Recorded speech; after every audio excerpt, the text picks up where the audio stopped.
Tu fréquentes quelqu'un et tu as très envie de passer à l'étape supérieure avec cette personne, ça se comprend totalement. Peut-être qu'il est temps de parler de l'exclusivité et cette personne n'est peut-être pas ouverte à ça, ou alors vous l'êtes déjà et cette personne ne veut tout simplement pas passer à l'étape supérieure. Pourquoi ce refus d'engagement? Aujourd'hui, on va parler des raisons qui pourraient faire que cette personne ne veut pas s'engager avec toi aujourd'hui. Si cette vidéo t'a apporté du soutien, si tu penses qu'elle peut aider quelqu'un d'autre, n'hésite pas à la liker, à la commenter et surtout à la partager. Et si tu n'es pas déjà abonné, je t'invite à le faire. Ça représente un très grand soutien pour moi, alors merci beaucoup. Je considère qu'il y a deux grandes étapes à l'engagement, entre guillemets. La première étape, c'est de passer d'une relation complètement banale, entre guillemets, à l'exclusivité. Et la deuxième, c'est de passer de l'exclusivité à une relation de couple. Ça peut être très difficile pour certaines personnes de passer ce cap, en fait, de l'exclusivité. Cette personne que tu fréquentes et toi-même, vous allez décider que à partir de maintenant, vous n'allez plus fréquenter d'autres personnes. C'est une forme d'engagement, très clair. Pour certaines personnes, c'est quelque chose d'assez naturel. Pour d'autres, ça l'est pas du tout. Et pour ce qui est de l'engagement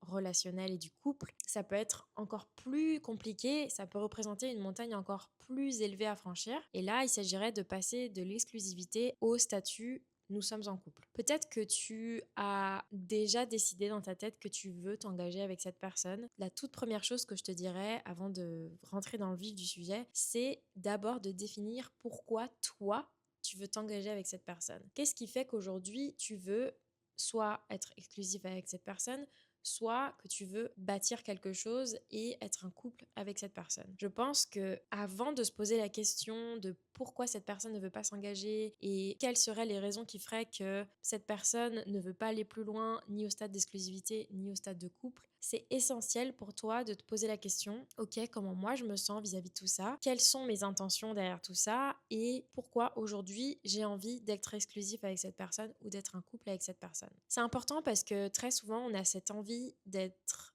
avec quelqu'un, de s'engager avec cette personne et je parle en connaissance de cause. Je me suis déjà retrouvée dans la situation et notamment avec mon ex où j'avais très très envie de former un couple et je ne m'étais pas vraiment posé foncièrement la question, mais est-ce que tu veux vraiment être avec cette personne? Est-ce que tu veux vraiment t'engager avec cette personne?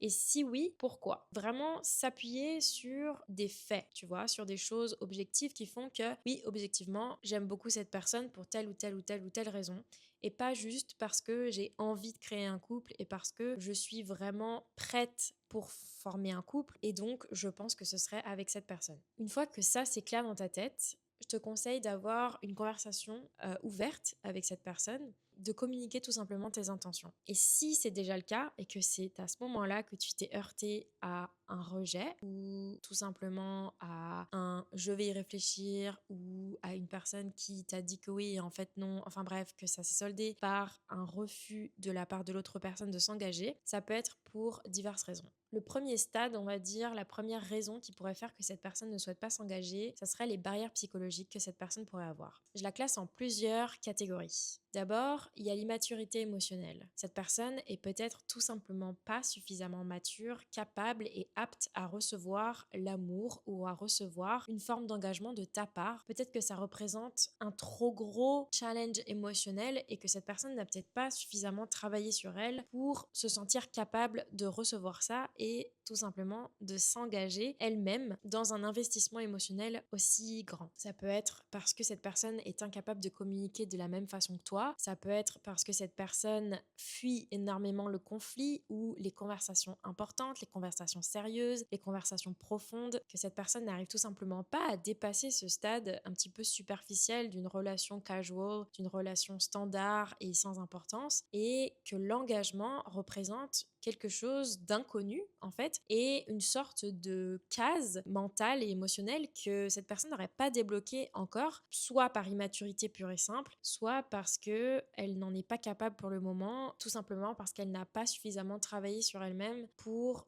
comprendre tout ça. La gestion des émotions est extrêmement importante pour déceler si la personne avec qui tu souhaites t'engager est prête à le faire ou non. Et je dirais que la gestion des émotions, ça peut être quelque chose qui va te mettre très vite la puce à l'oreille de comment cette personne va réagir si je lui pose ce genre de questions. Comment va-t-elle réagir si j'engage une conversation un peu plus concrète sur nous, sur des discussions plus sérieuses, sur votre avenir potentiel ou du moins sur l'évolution de votre relation. C'est clair que si tu te retrouves face à quelqu'un qui se ferme comme une huître, qui fuit complètement ce genre de discussion, qui va complètement dénigrer ce que tu dis ou juste tout simplement ne pas y donner d'importance, c'est un gros signe que cette personne ne veut pas s'engager et honnêtement, c'est un gros signe que tu devrais fuir toi aussi. Ensuite, un deuxième point qu'on a vraiment tendance à pas du tout prendre en compte et c'est fort dommage et c'est souvent dans ces cas-là qu'on se retrouve à forcer un engagement ou à s'engager avec une personne qui foncièrement n'est pas faite pour nous, c'est l'incompatibilité. Et ici, je parle pas purement d'incompatibilité du genre ah bah lui il adore cuisiner et moi je déteste ça, ah bah lui il adore le jazz et moi j'aime pas du tout le jazz. Non, je parle pas d'incompatibilité au sujet des hobbies ou sur les centres d'intérêt. Certes, les centres d'intérêt sont importants selon moi en tout cas. J'ai besoin d'avoir un minimum de connexion sur mes centres d'intérêt avec la personne que je fréquente, mais je suis totalement ouverte à ce que le mec ne soit pas forcément un grand fan de fantasy ou ne soit pas fan de Linkin Park autant que moi je le suis. Et c'est ça qui est très enrichissant aussi dans une relation, c'est que tu te nourris aussi de la nouveauté de ce que t'apporte la personne et moi personnellement je trouve ça assez incroyable. Ici on parle vraiment d'incompatibilité au niveau des valeurs et de ce qui te correspond et de ce qui fait que tu es toi profondément. Par exemple, vous allez peut-être avoir des visions radicalement différentes sur la vie et sur votre avenir. Par exemple, tu veux des enfants, il n'en veut pas, il est très orienté sur sa carrière, tu ne l'es pas du tout, il a vraiment envie de voyager, de vivre dans plein de pays différents et toi tu veux juste vivre à la campagne dans ton pays d'origine proche de là où habitent tes parents. Et j'ai envie de dire ni l'un ni l'autre n'a tort et c'est ça qu'on a tendance à un petit peu précipiter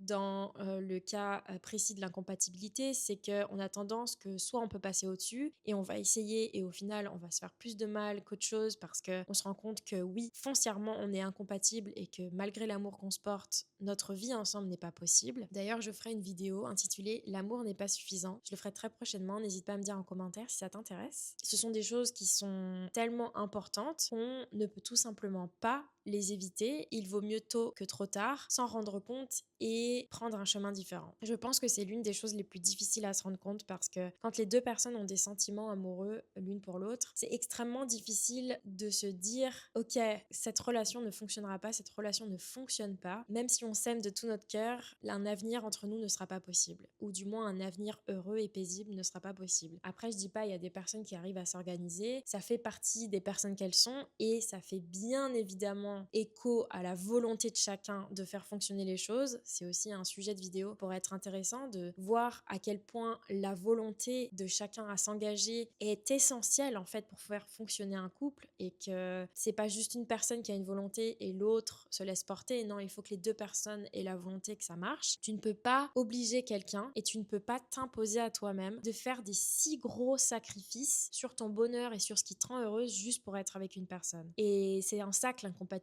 est très ingrate, c'est que ça n'a rien à voir avec l'amour, ça n'a rien à voir avec les sentiments que vous vous portez, c'est simplement des choses qui sont purement incontrôlables. Tu ne peux pas changer les valeurs de quelqu'un, tu ne peux pas changer les ambitions de quelqu'un, tu ne peux pas empiéter à ce point sur la liberté d'être et de vivre d'une personne juste parce qu'il y a de l'amour entre vous, ce n'est pas possible. Et en plus, ça réduirait le couple honnêtement à une situation assez compliquée et je ne suis pas sûre que ça serait tenable sur le long terme. Tout ça pour dire que prends vraiment en compte la compatibilité. C'est vraiment une chose qu'on a tendance à sous-estimer et pourtant elle est responsable en majorité des raisons pour lesquelles on ne s'engage pas avec une personne. Ou alors les raisons pour lesquelles finalement on s'engage mais que ça ne fonctionne pas. Une autre barrière psychologique, ça peut être les insécurités personnelles tout simplement. En fonction de l'attachement que tu as, du type d'attachement que tu as. Par exemple, moi j'ai un attachement anxieux. Si tu n'as pas vu cette vidéo, je te la laisse juste ici. Tu vas te confronter à différentes personnes qui vont plus ou moins t'apporter de la sécurité. L'attachement anxieux, comme on le disait, c'est un problème d'estime de soi et parfois on peut tout simplement se sentir complètement dépassé et pas du tout à la hauteur. Moi je sais que c'était mon cas avec mon ex. Il avait un attachement qui n'était pas du tout sécurisant pour moi, ce qui faisait que j'étais constamment en alerte, j'étais constamment en train de me dire que j'étais pas suffisante suffisante pour lui, que toutes les femmes qui existaient sur Terre étaient 10 fois mieux que moi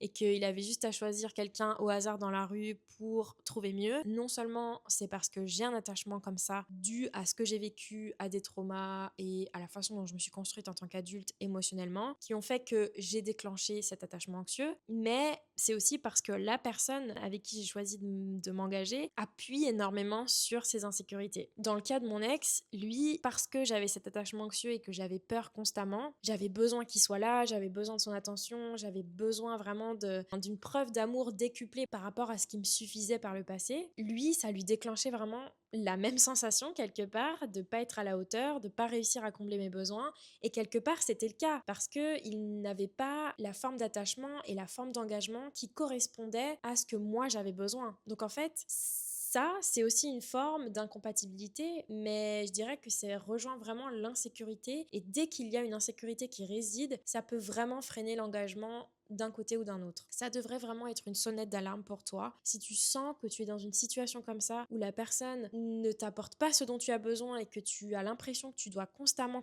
te battre pour avoir de l'attention, ou que tu as l'impression que c'est jamais suffisant, c'est qu'il y a un vrai déséquilibre d'attachement entre vous. Je pense très honnêtement qu'il vaut mieux dans ces cas-là se séparer le plus tôt possible et s'en rendre compte plutôt que de forcer quelque chose qui va te faire énormément de mal. Si tu n'arrives pas à déterminer si tu es dans une relation que tu forces avec la mauvaise personne, je te laisse voir cette vidéo juste là. Une autre barrière qui peut faire que la personne ne veut pas s'engager plus loin avec toi, c'est la peur de l'intimité et les traumatismes passés en fait. Peut-être que cette personne sort d'une relation de couple et que tout simplement elle reste traumatisée de cette relation et ne se sent pas capable d'avancer plus loin. Honnêtement, c'est plutôt un cadeau qu'elle te fait cette personne, parce que si tu forces quelque chose dans ce sens et que la personne te dit qu'elle ne se sent pas apte, pas capable d'aller plus loin parce qu'elle est trop blessée par la relation qu'elle a eue par le passé et que malgré tout tu arrives à la convaincre entre guillemets de quand même essayer, il y a quand même, je dirais, des chances que ça s'effondre et que cette personne très vite déclenche de nouvelles insécurités chez toi ou de nouvelles insécurités chez elle, et ça frictionne beaucoup trop et ça finit par casser. C'est très souvent le cas des mecs de mon âge, en tout cas des mecs que j'ai fréquentés, où j'ai eu un petit peu la malchance de tomber sur des mecs qui étaient fraîchement célibataires, qui s'étaient séparés d'une parfois longue relation et qui se disaient « Ah non, moi je veux surtout pas m'engager, c'est fini, l'amour ça fait trop souffrir, l'engagement ça fait trop souffrir, c'est pas possible ». C'est aussi, et tout est connecté, tu le comprends, un manque de maturité émotionnelle, de faire la différence et de se sentir capable. Après, c'est vrai, il faut du temps pour se remettre d'une rupture, mais si le mec est déjà sur les applis de rencontre, par exemple, ou se montre déjà dans le dating, ou a déjà commencé une relation, ne serait-ce que casual avec toi, et se retire comme ça en disant « Ah non, mais tu sais, moi, je sors d'une relation, c'est trop compliqué », c'est aussi un red flag, hein, qu'on se le dise. Il faut aussi que tu te dises « Ok, pourquoi cette personne ne veut pas s'engager avec moi, mais pourquoi ces raisons devraient aussi être des red flags pour moi et faire en sorte que je réfléchisse à 2 fois avant de m'engager avec elle, tu vois ?» Tu vois ce que je veux dire un petit peu? C'est aussi des choses auxquelles toi, tu dois réfléchir quand tu as cette conversation par rapport à l'exclusivité ou par rapport au couple et qu'il y a des réticences ou des rejets de l'autre côté, de se dire « Ok, en fait, vu comment ça se passe, bah, j'ai peut-être moins envie de m'engager avec cette personne et peut-être que je vais devoir y réfléchir moi aussi à 2 fois. Moi, je veux quelqu'un qui est assez sûr de lui. Cette situation-là, bah, ça me prouve pas que ça peut être du solide après, tu vois. » Évidemment, il y a aussi des traumatismes liés à l'enfance et à l'attachement que cette personne peut avoir. Ça, honnêtement, c'est purement du travail sur soi-même. C'est un travail que chaque personne doit faire pour elle, pour soi-même, pour ses relations futures. Malheureusement, il n'y a absolument rien que tu puisses changer de cette personne si elle ne veut pas faire le travail sur elle et que il y a un total déni en fait sur les traumas et sur les conséquences de ces traumas sur la relation. Honnêtement, tu ne peux rien faire et encore une fois, c'est un red flag. Il y a aussi évidemment des facteurs externes aux facteurs psychologiques qui peuvent faire qu'une personne ne veut pas s'engager avec toi. Comme on l'a dit un petit peu précédemment, il y a aussi la carrière, l'ambition qui peut prendre beaucoup de place dans la vie de quelqu'un et donc dans la vie d'un couple. En ce qui me concerne, j'ai énormément d'ambition et c'est vrai que c'est très compliqué pour moi de me projeter avec un mec qui n'a pas d'ambition ou qui ne montre aucun intérêt par rapport à sa vie future, à ses projets de vie, à sa carrière, ne serait-ce que juste faire quelque chose de sa vie. C'est pas forcément faire carrière dans un métier ou quoi que ce soit, mais juste être animé par quelque chose, avoir de l'ambition. Pour moi, c'est un trait très important que je recherche chez un mec. Je sais que si cette personne ne valorise pas en retour mon ambition et mon envie de mener plein de projets à bien dans ma vie et d'aller loin dans ma carrière, bah je sais que ça va vraiment me manquer dans mon épanouissement dans la relation. Et je sais que c'est quelque part une incompatibilité qui fait que je ne pourrais pas m'imaginer avec une personne comme ça. À l'inverse, ça peut être quelqu'un qui voue sa vie à sa carrière, et j'en sais quelque chose parce que je travaille avec des médecins. Et c'est vrai qu'on a tendance à retrouver cette dévotion à sa carrière qui peut très certainement empiéter sur la vie de famille et sur la vie de couple, tout simplement. Ça, encore une fois, c'est une incompatibilité ou une compatibilité. Est-ce que toi, tu es capable d'accepter ça et foncièrement, c'est ok, ça ne représente pas un sacrifice pour toi, ou c'est tout simplement quelque chose où tu te dis non, je ne pourrais pas être avec quelqu'un qui voue sa vie à sa carrière et qui donc place ça en priorité quelque part et va sacrifier du temps avec moi. Il peut y avoir aussi des pressions culturelles et familiales. Peut-être que tu es dans une religion ou cette personne est dans une religion qui fait que c'est compliqué. C'est quelque chose qui peut être totalement entendable dans une sorte d'incompatibilité dans un couple et empêcher une personne de s'engager. La barrière culturelle, c'est vraiment quelque chose de réel et pour le coup, j'en ai fait les frais avec mon ex. Entre autres incompatibilités et problèmes et barrières et tout ce que tu veux, ça a été compliqué pour moi de m'adapter à la mentalité du dating canadien et surtout de l'Ouest, là où je me situe. Surtout que nous, les Français, on est très connus pour être extrêmement directs, extrêmement sincères et authentiques dans notre démarche. Parfois, ça peut être trop, parfois ça peut être trop intense. Et c'est vrai que la barrière culturelle, quand on a tendance à être comme ça et que c'est dans notre culture et dans notre ADN presque d'être comme ça et que la personne en face de nous ne l'est pas et vice versa, je vais passer peut-être pour quelqu'un de trop franc, de trop brutal et du coup peut-être presque de passer pour quelqu'un de méchant alors que c'est pas le cas, hein. C'est juste de l'honnêteté, de la sincérité et de la franchise. Ça peut être clairement une forme d'incompatibilité en fait et qui freinerait la personne à s'engager en fait. Encore une fois, j'insiste sur le fait que avant tout ça, avant d'entamer une conversation sérieuse sur une exclusivité potentielle ou un couple potentiel, tu dois te poser ces questions à toi-même. Est-ce que j'accepte telle chose? Est-ce que je suis prête à vivre telle vie? Est-ce que cette partie et cet aspect de cette personne correspond à ce que moi j'ai besoin, à ce que moi j'attends de ma vie de couple et à ce qu'il me faut pour me sentir bien dans une relation de couple? Il faut évidemment éviter tout jugement, ça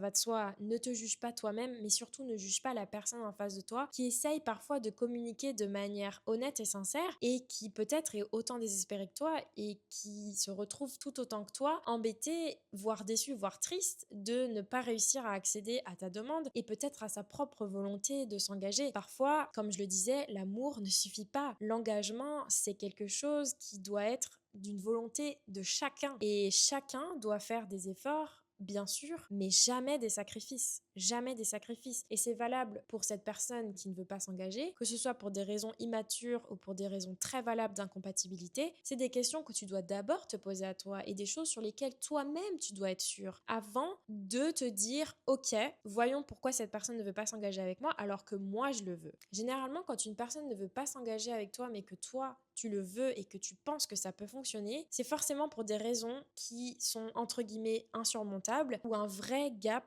de maturité émotionnelle. Peut-être que toi, tu as fait tout le travail que tu devais faire pour pouvoir construire quelque chose de sain et que tu es encore en train d'apprendre et que tu es en train de bâtir, mais que au moins tu as lancé ce travail sur tes insécurités, sur la façon dont tu veux vivre ta vie de couple. Mais peut-être que la personne en face de toi, elle en est pas du tout à ce stade. Et pour autant, elle est attachée à toi et pour autant, elle t'apprécie énormément. Vous êtes peut-être sur deux timings différents et ça, malheureusement, ça joue aussi beaucoup. C'est triste à dire, mais parfois, on rencontre juste les bonnes personnes au mauvais moment. C'est quelque chose que j'ai envie de croire foncièrement. Ça m'est déjà arrivé de ressentir de très fortes connexions avec des personnes et de m'imaginer très facilement m'engager avec elles parce que honnêtement, il n'y avait aucun red flag évident, mis à part que la personne ne voulait pas s'engager, pour des raisons qui étaient tout simplement mauvais timing. La personne vient de se séparer, elle vient de vivre une période très difficile dans sa vie qui n'a rien à voir avec l'aspect romantique de sa vie et elle n'est juste tout simplement pas prête. Il y a énormément de paramètres à prendre en compte. Évidemment, il n'y a pas que tout ce que je t'ai cité là dans cette vidéo, mais pense que le plus important dans tout ça, c'est ton bien-être et comment toi tu te sens dans tout ça. Et si cette personne ne veut pas s'engager avec toi, tu ne l'attends pas. Tu continues ta vie. Tu suis ce que toi te ferait du bien et tu suis la ligne de ton bonheur à toi. C'est essentiel que tu te priorises quoi qu'il arrive et surtout que tu ne cours pas après quelqu'un qui, pour des bonnes raisons ou des mauvaises raisons, ne voudrait pas s'engager avec toi. Je te fais de gros bisous.